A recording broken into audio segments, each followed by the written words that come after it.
Halo guys, kembali lagi dengan saya Alf Testing dari Akademi Kripto. Jadi pada kesempatan kali ini saya akan menjelaskan ya di part ketiga ini mengenai bagaimana ya cara mendalami tokenomics dari suatu project. Jadi saya sudah menjelaskan ya di modul sebelumnya bahwa tokenomics itu sangat penting karena tokenomics adalah wujud dari nilai intrinsik suatu project. Yang mana tokenomics ini memiliki 5 komponen teman-teman. Yang mana teman-teman harus bisa mendalami kelima komponen tersebut. Apa aja 5 komponen penting dalam tokenomics? Pertama, itu adalah token demand dan rasio token issue. Kedua adalah token distribution. Ketiga adalah business model. Keempat adalah partnership. Dan yang terakhir adalah exchange listing. Pertama, token demand dan rasio token issue. Ya, pada dasarnya jumlah token yang beredar itu memiliki peran yang sangat penting ya untuk memantau pergerakan harga dari suatu token. Logikanya gini, semakin sedikit ya token, itu kan berarti ya token itu semakin berharga, ya kan? Kalau semakin berharga, ya kan berarti permintaan itu kan semakin banyak ya. Hukum supply and demand. Otomatis harga itu cenderung lebih naik, ya. Itulah mengapa teman-teman perlu melihat ya, kira-kira ada rasio token yang sudah ada di pasar dengan yang masih disimpan di dalam protokol. Sehingga teman-teman harus tahu nih, berapa market cap-nya dan kapan kira-kira token itu mau dikeluarin ke pasar. Itulah kenapa ya di sini ada istilah yang namanya market cap. Jadi market cap itu apa? Market cap itu adalah valuasi dari token itu. Valuasi itu ya dihitung dengan rumus ya jumlah token yang beredar dikali harga. Oke. Contohnya ini adalah market cap Bitcoin. Gimana ngitung market cap Bitcoin? Pertama, teman-teman mencari dulu ya, circulating supply-nya berapa. Oke, circulating supply-nya di 19.500.000.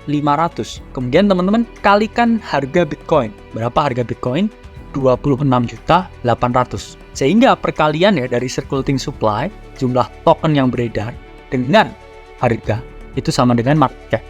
Ya, ketemu di sini market cap Bitcoin ya ini adalah ya 500 miliar dolar. Sini clear ya teman-teman, gimana cara menghitung market cap. Jadi market cap dihitung dengan mengalihkan circulating supply dikalikan dengan harga dari aset. Kemudian teman-teman jangan terpaku dengan besaran market cap, tapi juga lihat prosentase token yang beredar. Karena kesalahan newbie ya biasanya selalu berpikir karena itu low cap, ya, wah market capnya masih puluhan juta, ada kemungkinan 10x ya, tapi kamu nggak lihat ya tokennya yang sudah di-unlock tuh berapa banyak. Karena banyak sekali ya token ini yang market cap-nya kecil tapi juga dia masih inflationary, ya masih banyak lagi yang nanti bakal keluar. Ya ini contohnya di kiri, token yang punya good tokenomics dan yang di kanan adalah yang punya bad tokenomics.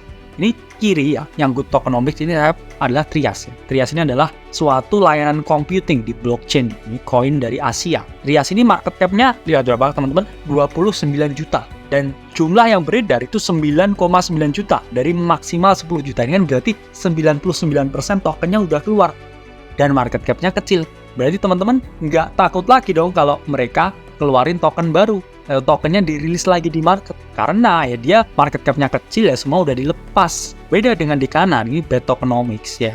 Tenet nih meskipun bagus bisnis modelnya, projectnya bagus, tapi circulating supply-nya ini masih 10% ya yang keluar dari total yang bakal mereka unlock. Ya, meskipun dia market cap-nya itu 20 juta ya, tapi dengan jumlah token yang bakal di-unlock ini kan ada kemungkinan market cap-nya itu semakin tinggi lagi dan juga harga juga semakin turun. Itulah mengapa ya, banyak koin yang masih di-unlock ya, atau masih ada probabilitas yang untuk dump. Sehingga teman-teman juga harus memperhatikan kira-kira ketika mau berinvestasi ini kapan token ini mau di-unlock. Yaitu sangat penting untuk men-timing ya entry kapan teman-teman masuk. Misalkan bulan depan di-unlock, ya udah aku nggak usah beli dulu sekarang, beli setelah bulan depan setelah di-unlock. Teman-teman juga bisa menggunakan ya ini platform yang namanya token unlock, dimana di sini ini bisa teman-teman tandai buat watchlist, bahkan notifikasi kalau perlu. Ini di sini dijelasin ya token-token apa aja ya yang bakal dirilis dan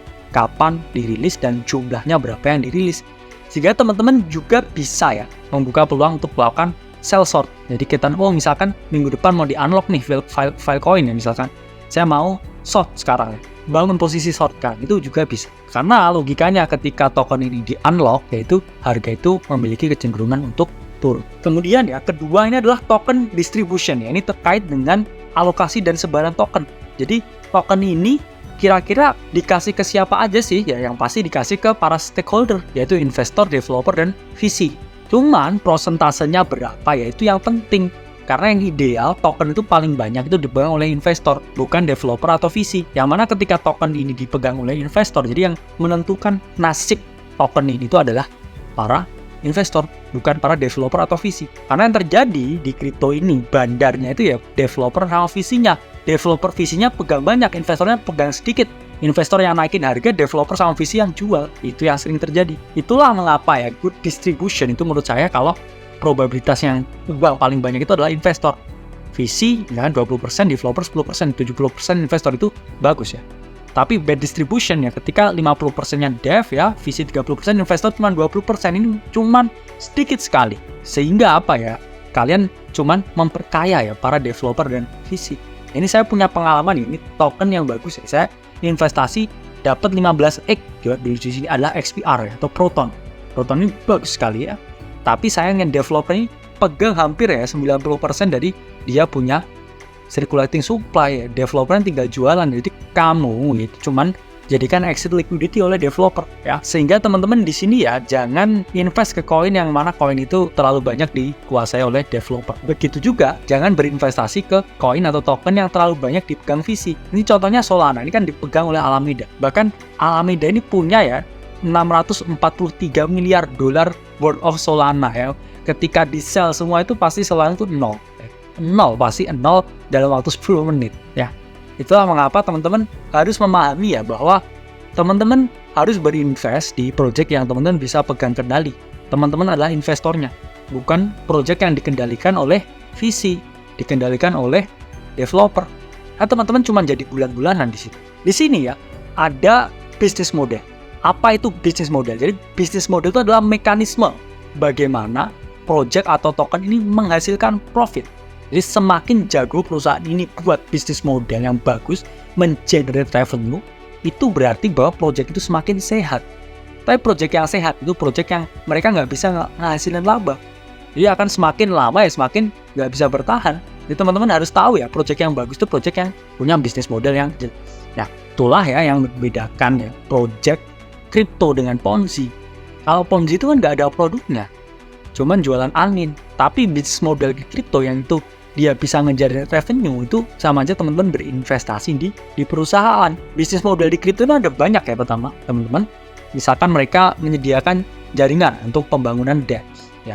Misalkan mereka menyediakan wallet untuk transaksi, mereka dapat fee transaksi. Misalkan mereka GameFi, menyediakan game di blockchain, kemudian in-app purchase.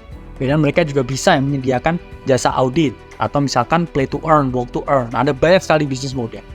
Namun teman-teman juga harus menyadari ya, kalau memilih bisnis model ini juga harus seksama ya. Jangan tipikal yang bisnis model tapi Ponzi ya. Misalkan ya ini GMT ya. GMT ini bisnis modelnya menurut saya juga agak Ponzi ya. Karena dia kan orang cuman jalan ya, terus dapat duit. Ya siapa yang nggak mau ya? Siapa yang nggak mau jalan dapat duit? Makanya apakah bisnis model seperti itu juga sustain? Ya kan enggak ya.